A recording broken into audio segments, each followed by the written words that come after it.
Welcome to the Silver Screen Podcast. I'm Jared Boomer. And I'm Katie Gainey West. This is a podcast about movies and pop culture. And today we are talking about a documentary on Apple TV+. This is still a Michael J. Fox movie about the life and career of Michael J. Fox. Of course, living with Parkinson's disease, has been a big advocate for Parkinson's research and raising money to try and just come up with a cure or be able to research a cure. So we will talk a lot about that documentary today that is on Apple TV Plus that we both enjoyed. We'll give you a little preview there, but a pretty solid documentary. So we'll get into that in just a few minutes. But first, we do have some news items, more news than last week. We did want to thank Brandon, though, for coming on, talking about Spider-Man Across the Spider-Verse. So very cool movie. Obviously, he's a big Spider-Man fan. So I wonder if he's seen it anymore in the theaters, because he had seen it twice when we recorded. I know. He might be the number one fan. I did listen to the episode and laughed a lot. Just us talking, like you guys were talking about different shows. And I was like, but does anybody watch Sex and the City? And then you guys fell on deaf ears. Yeah. You guys were talking about something else. And I was like, are you asking if I've seen this film? No. It's just very funny. No, but he did a really good job. But he definitely has a lot of podcasting experience. Yes. I don't know if he's seen it. Didn't he tell us he was going to see it a third time, though?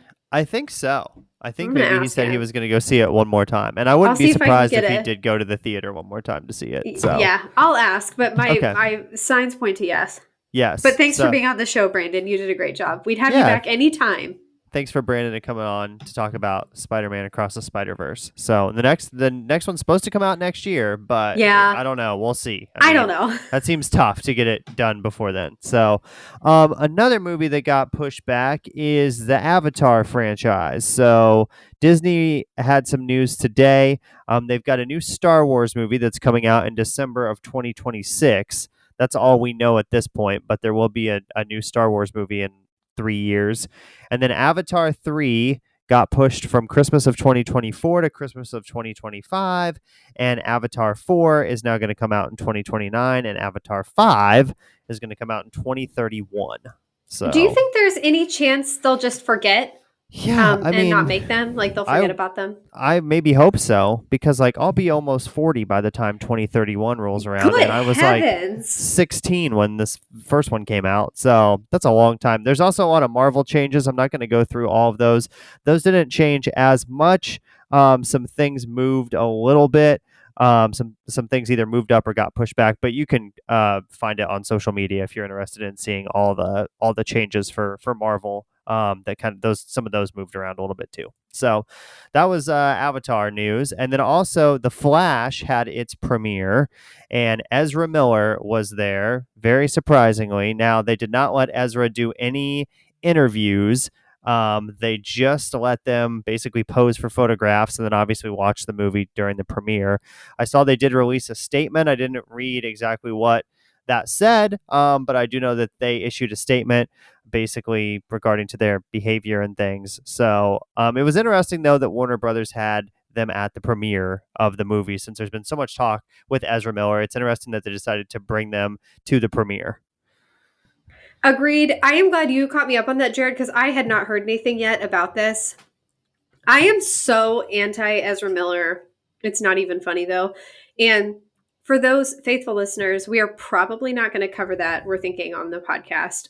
Both for just not wanting to support it, but I doubt it's going to be the best movie that comes out this year. Jared, I did text Brandon. He already responded. He has not yet seen Spider-Man a third time, but he put not yet, which leads me to believe it's definitely going to happen again. But anyway, thank you for the update on Ezra Miller. I do think it was wise of whoever the publicity team was to tell him you can't say anything. Just stand there and be weird. Yeah, that makes sense that they would not let Ezra do any interviews. So right. they did issue a statement about the misconduct allegations, and Variety has an article on that if you're interested in reading about what they had to say and some of just a recap of all the events that happened with them, because there was a lot of stuff that went on. So Yeah. also, we did have some celebrities that unfortunately passed away the day that we're recording this. Cormac McCarthy unfortunately passed away at the age of 89. He won a Mm-hmm. Pulitzer Prize. He wrote the book The Road, which is very, very popular, and also No Country for Old Men, but wrote a bunch of different books throughout his career. And I think, as far as I know, just passed away from old age at the age of 89. So Yes, I have read The Road. I have not read No Country for Old Men, but I do think No Country for Old Men is such a great movie. I yeah, that's a watched it. Well, it was funny. On the way back, I had gone to go visit my brother in Spain. And when I was coming back, somebody in the aisle, like across the aisle from me, was watching it on TV on this international flight back.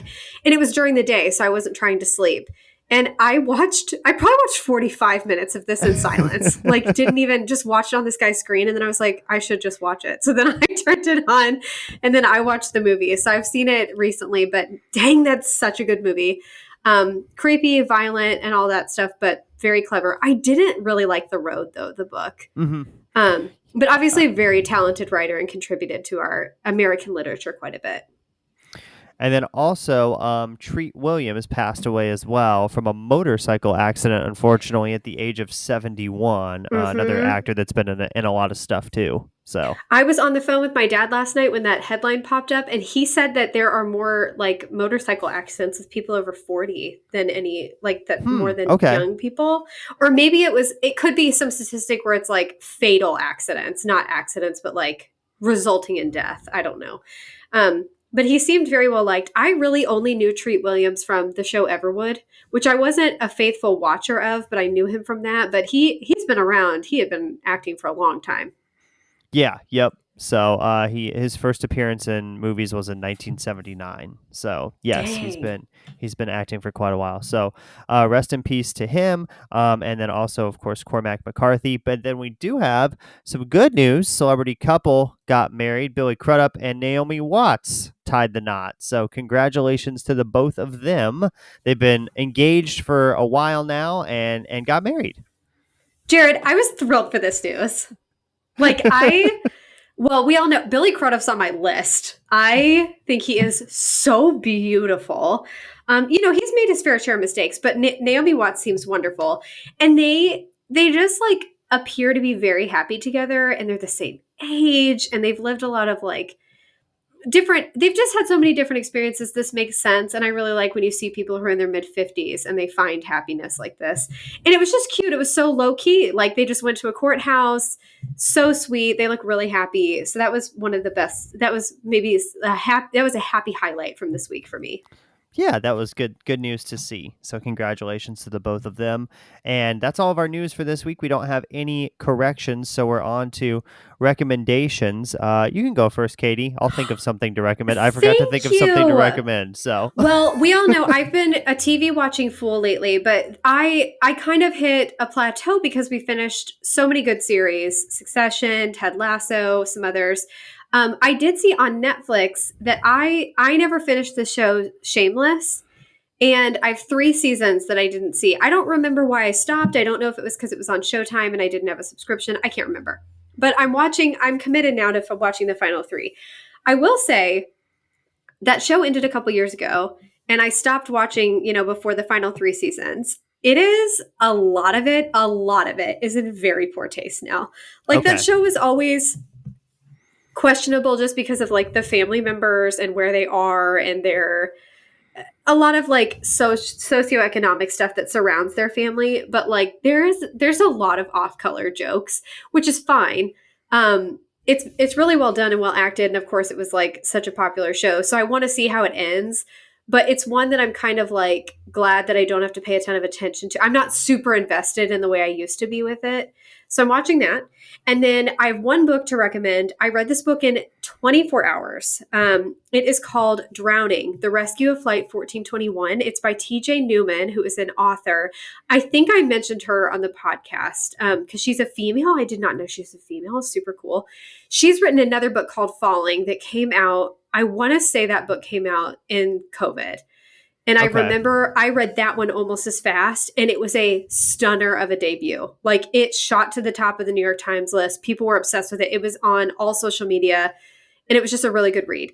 I think this book was almost as good as the first. I think it's always hard when a writer gets that much fame and fortune and notoriety for their first book. It's really hard to match it with the second.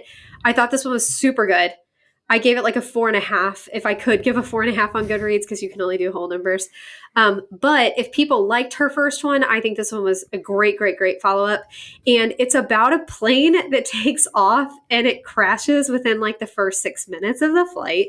And it Okay. does this thing called ditching. So it goes in the water and they're stuck in the water. I won't ruin anything about the book, but the whole, I mean, it's almost 300 pages. So like put it together.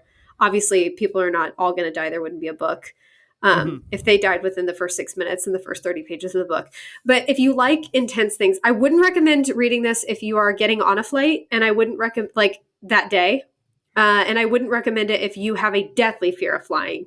But I thought it was excellent, really, really good. Again, that's Drowning. No, sorry. Sorry. I almost said it wrong. Oh, yeah, Drowning. I was right. Sorry, I was thinking Falling, her first book. Drowning, The Rescue of Flight 1421 by T.J. Newman. Very nice. That sounds Thank you. very interesting, and I'll have to add that to my list. So, it is interesting to me. I don't understand since you can't do half. I just thought of this yesterday, actually. This is a Goodreads thing. Since you can't do half stars on Goodreads, how do books get like 4.2, 4.3? I don't know. I thank you for bringing this up. Like this And I one has also, a 4.35. like, So, yeah. I'm not a developer. I have no background in developing. I know developers, but I think, is it really that hard to make it like possible for us to do halves? Because everything else lets you do that. So I don't get it. And even book of the month, when you rate the books, you can do loved, liked, or disliked. So it gives you Okay. kind of like an even, you know, this was mediocre, this sucked, and I loved this book. And I feel like Goodreads, you can't, it's not really a good indicator. And I like Goodreads because I love the app and I reference it all the time, but I don't like the rating system, how limiting it is. And then I'm with you. I don't understand how we get like 4.3 and stuff. I don't know what to do with Yeah. that. Don't if you are listening and you know how that happens, then let us know because Yeah, we it should seems get like Mandy on the case. everything should be like a full or like a half number. But like how do we Right. get like 4.2, 4.3? That I don't doesn't make a lot of sense. understand. I do have one recommend. This is kind of related to a trip. Allison and I are going to Disney World coming up in a couple of weeks, and she got me this book on my Kindle, and I would recommend you read it on a Kindle because it's like a gigantic book. But it's called the Imagineering Story: The Official Biography of Walt Disney Imagineering. Now this book is like 800 pages. I'm about halfway through it. It's very interesting so far. If you've ever been interested in the history of Disney theme parks or like attractions, things like that they've built, that they've worked on, goes into a lot of detail in those different areas and starts at the beginning, like with Walt Disney, and then has kind of just gone chronologically since the beginning of the book. So it's an interesting read, especially like if you're interested in theme parks or maybe you're going to Disney World. I just wanted to read it because I thought it would be interesting to read before our trip. So I have not finished it yet though, but that review is based on like the first half of it, and the first half has been good. So I'm assuming the second half will be too. But again, it's a very long book. I was at a bookstore, I think it was Barnes and Noble, and I saw like the hardcover version of it, and it was Hmm. gigantic. Don't think I would ever want to read like the physical copy just because it's probably like 10 pounds. So Although part of it freaks me out reading that on Kindle because I feel like I would feel like I'm never making progress on it either. hmm, yeah, yep, that makes sense. So But I've been using my Kindle a lot more and I like it. I my backlog though of books I need to read is insane. And last month I bought well, I already told everybody on the podcast about 7 books. Like I have to slow down. I got to stop. Like yeah, don't let me. I I have a just problem. buy a bunch and then don't read them. That's my problem. Yeah. Oh, So mine is I say I'm going to stop buying them and then I buy them, or I'm like, oh, well, they're spread out. And tomorrow I have 2 library books to go pick up. They're finally ready, which I'm excited okay. about. So hopefully next week I can talk about those. Nice, very nice. Yeah, the library is a great place. Just went there today, so Oh, got some more magnificent. stuff. So yeah, Support your local libraries, everyone. yep, they're great. So very cool. Okay, on to our thoughts on Still, a Michael J. Fox movie released on May 12th, rated R for language. Again, this is on Apple TV Plus. It's an hour and 35 minutes. IMDb is a 8.2 out of 10. And then Rotten Tomatoes, critics 99%, audience 96%. Everybody really enjoying this. Box office, it has not been released in theaters, so there's no box office numbers for this one. The synopsis is follows the life of beloved actor and advocate Michael J. Fox, exploring his personal and professional triumphs and travels, and what happens when an incurable optimist confronts an incurable disease. And this is directed by David Guggenheim, who has done a couple of other documentaries as well. He was a writer and producer for Training Day, Waiting for Superman, and An Inconvenient Truth. And then in 2007, he won an Oscar for Best Feature Documentary for An Inconvenient Truth. I believe I have seen that, and also Waiting for Superman. I think Waiting for Superman was about schools. Yes. Okay, I'm looking that up now. So, yeah, I've seen both of those, and both of those are pretty good documentaries, and this one is good as well. So continuing a good documentary streak, and then he's got 3 upcoming projects he's producing, including The Happenings and Navajo Police Class 57. I remember when An Inconvenient Truth came out. That was such a big deal. And I would like to think it really made a difference on how we treat the planet, but I don't think it has. But I care about the material, and I'm really glad they made that film. Also, I do think his name is Davis, Okay. Yes. not David, because I wrote it wrong. Jared, my Okay. apologies. You guys, I'm so sorry. It's Davis Guggenheim. I typed it wrong in the notes. But anyway, he did a fantastic job with this movie.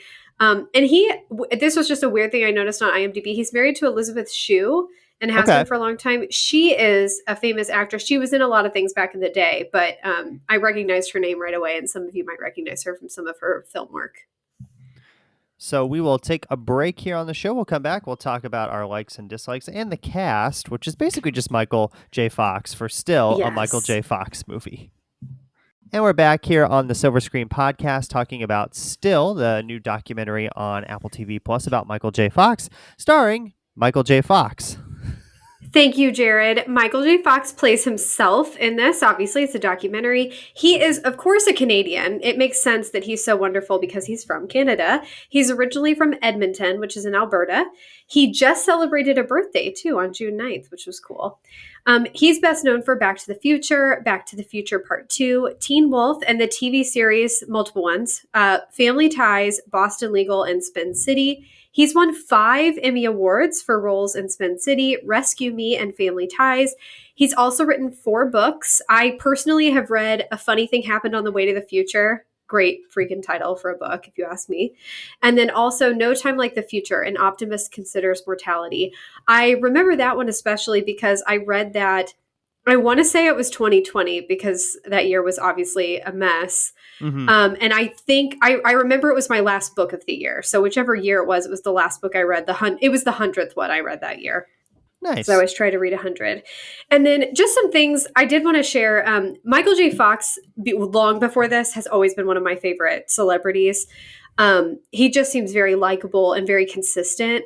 But also, my family, unfortunately, I think I've mentioned, but there is a history of neurological diseases in my family. So I knew this documentary would kind of ruin me, but also it's very important that people who research this stuff and who raise money for it. So Michael J. Fox has had Parkinson's for over 30 years, which is unheard of because usually people die fairly quickly. It's kind of like ALS or Lou Gehrig's disease.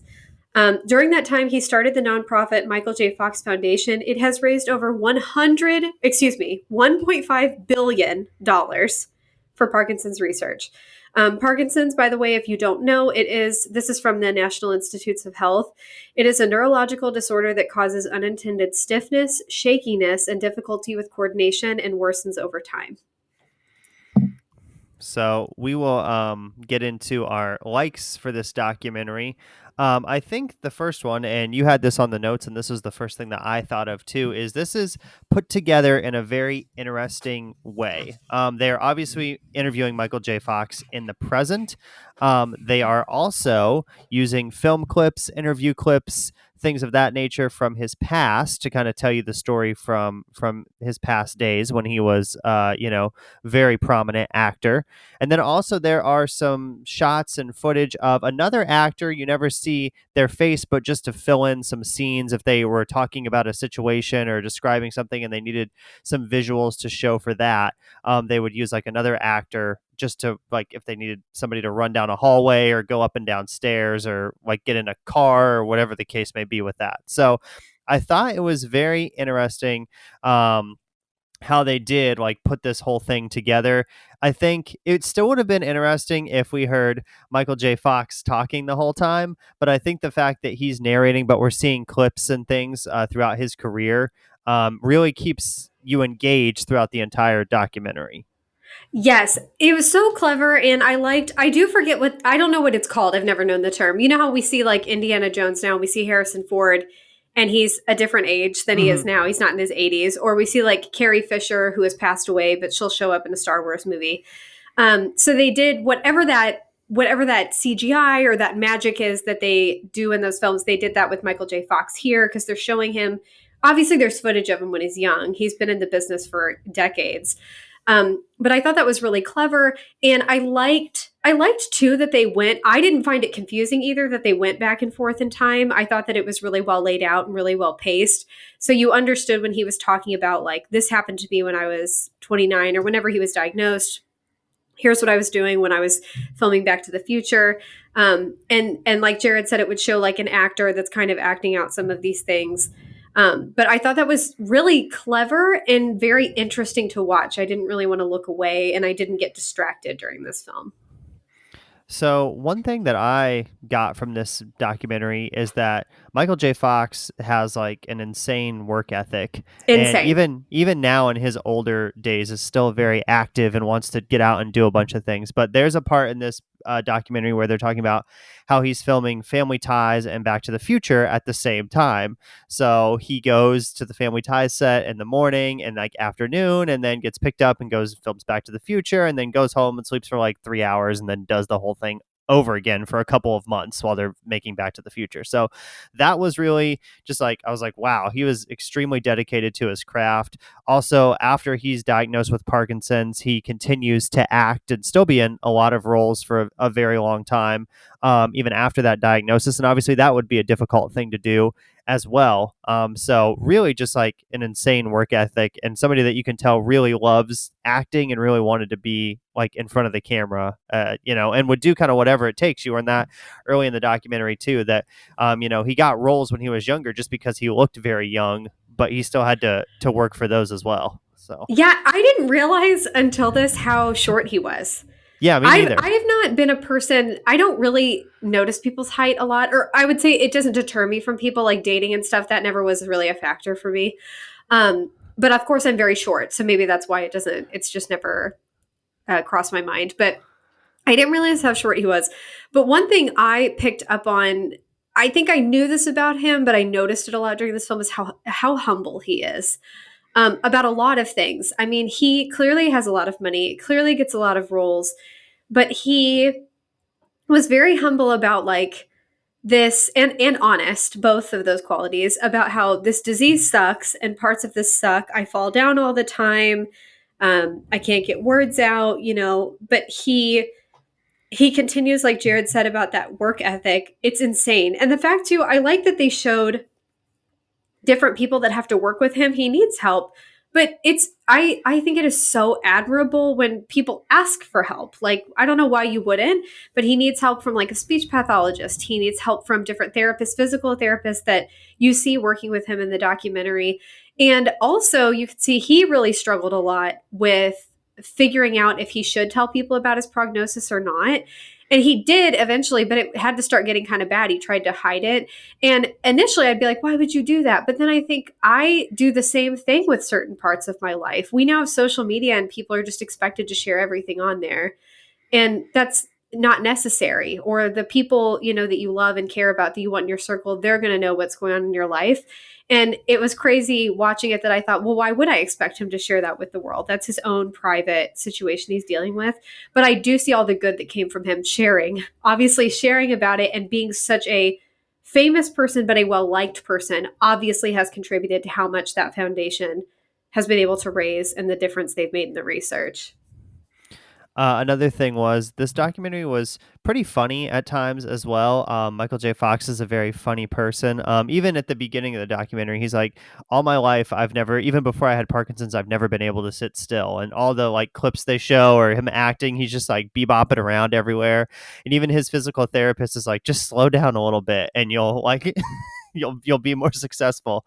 So I thought that was interesting, and he's able to make fun of himself and kind of poke light at it. Obviously, it's a very serious disease that he's been dealing with, but Yeah. he's able to he still has his mind, and he's still able to be very funny, and he's been very funny throughout his entire career, and cracks a lot of jokes in this documentary as well.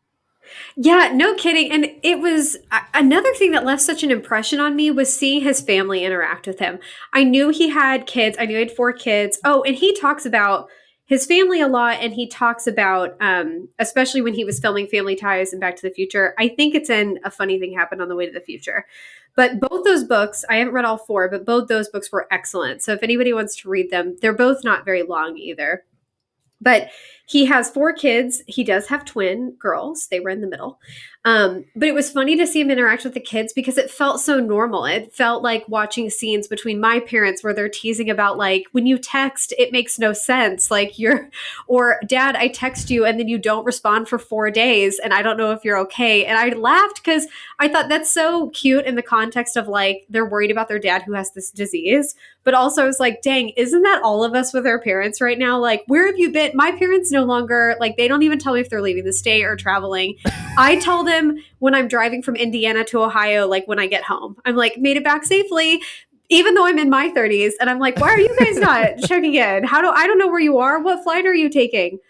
I just thought that was so cute. And you can see 100%, I am convinced that his humor and his support system has significantly contributed to his positive outlook and gains with this disease and fighting it.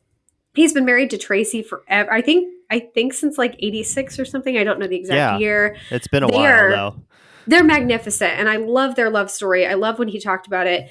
Um and it also showed me, I think it's maybe one of the most beautiful celebrity examples of a committed marriage I've ever seen.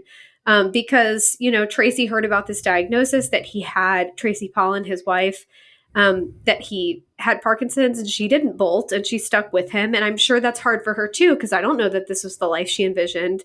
And rather than seeing it as a burden, she has stayed by his side exactly, which is what people commit to in marriage. And then what was also beautiful, he talked about how he basically felt like he abandoned her at the beginning of their marriage.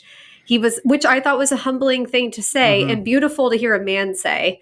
Because he was saying, like, I was getting famous. She wanted to be famous and was somewhat famous, but like she had our kids and she stayed with them. And I was an alcoholic and running around and having these parties and all this other stuff. And she helped raise our kids. And he even brought up how it affected some of his kids. Like his son, Sam, he said was mad at him because he wasn't home to like help him ride a bike and stuff like that.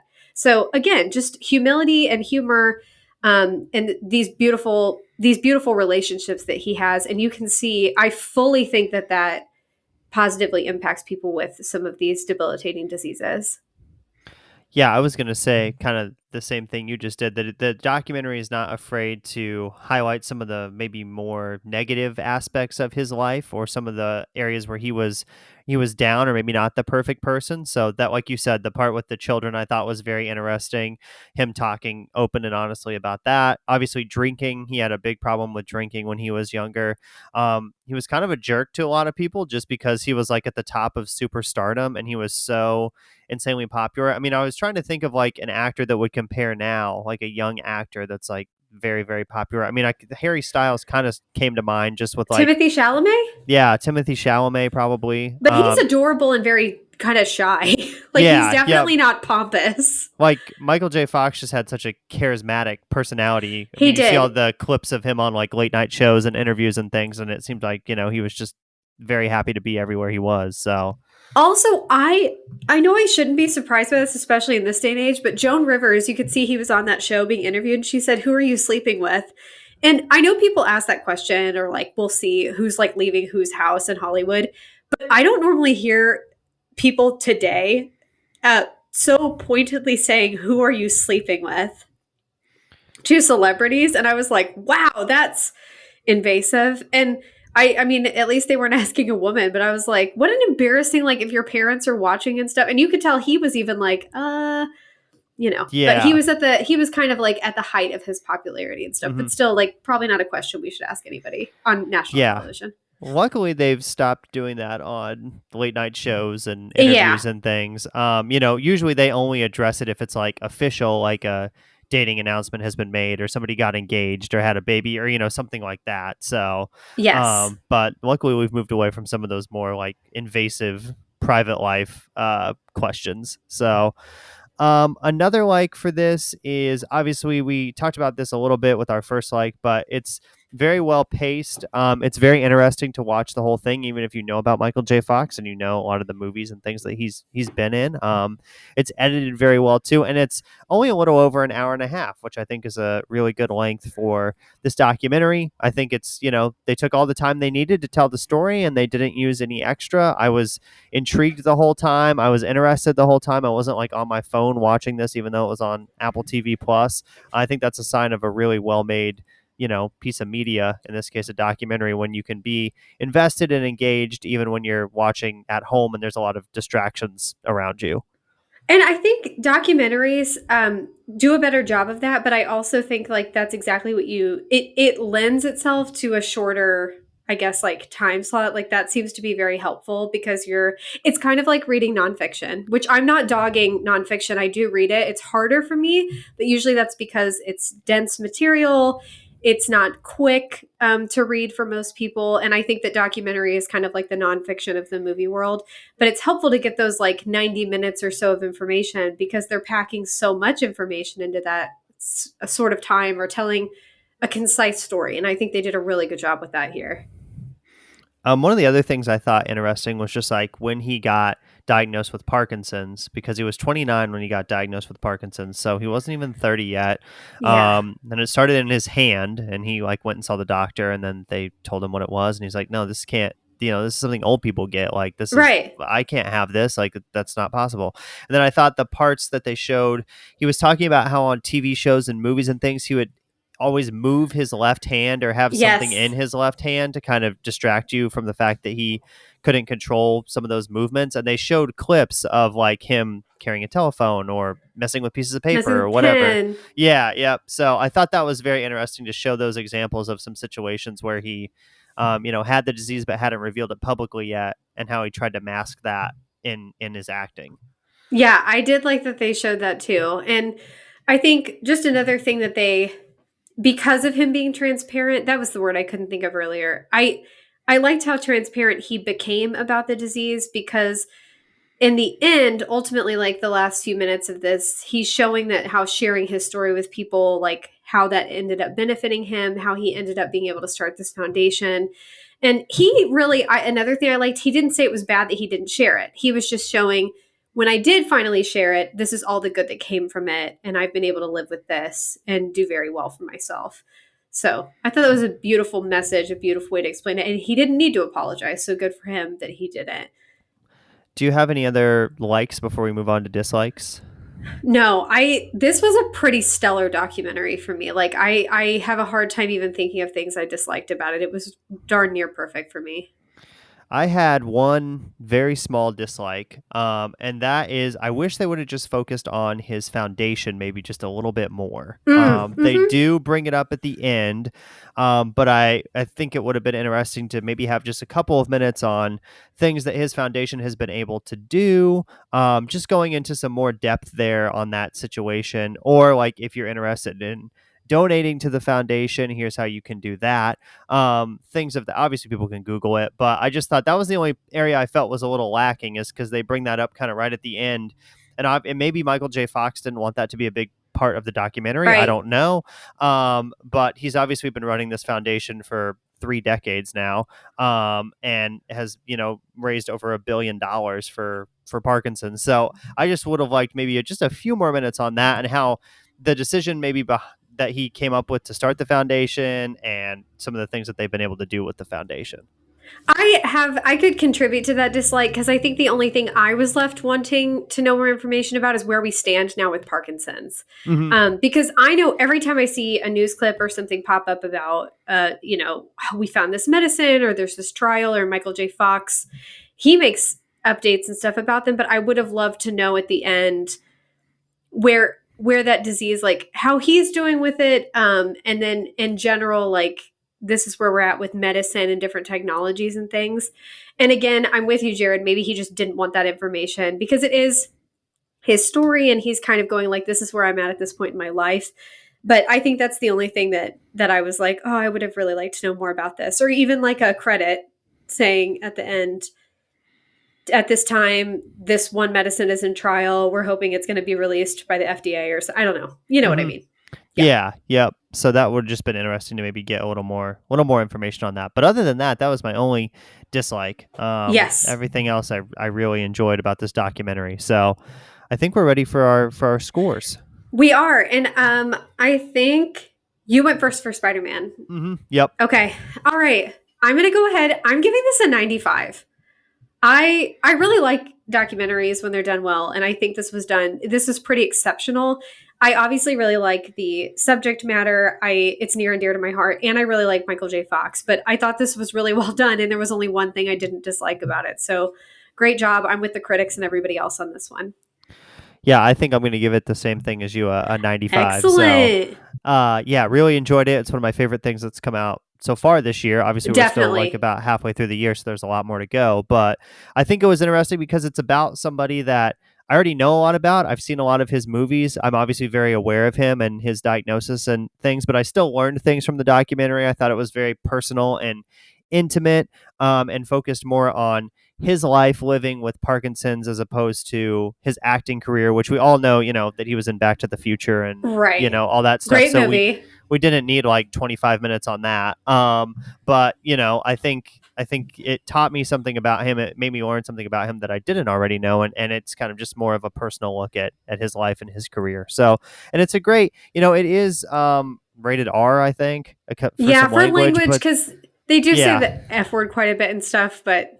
Yeah, but overall, I mean, don't let that deter you from watching it, right? Because it's very well made and it's very well done. So, agreed. Really enjoyable movie, and you picked this one, Jared. So good job, excellent choice. Thank you. So, you can follow the Silver Screen Podcast on social media at Podcast Silver on Twitter and Instagram. Search the podcast on Facebook and find our Letterboxd profiles in the description for the show wherever you are listening. And up next, we will be reviewing the new Pixar movie Elemental, which will be in theaters very soon. And then after that, we'll be doing Asteroid City, the new Wes Anderson film. So, with Tom Hanks, our boy. So we haven't talked about him in a minute. Well, we will talk about him in a couple of weeks and then on our next episode reviewing Elemental. Until next time, we'd like to thank the Academy.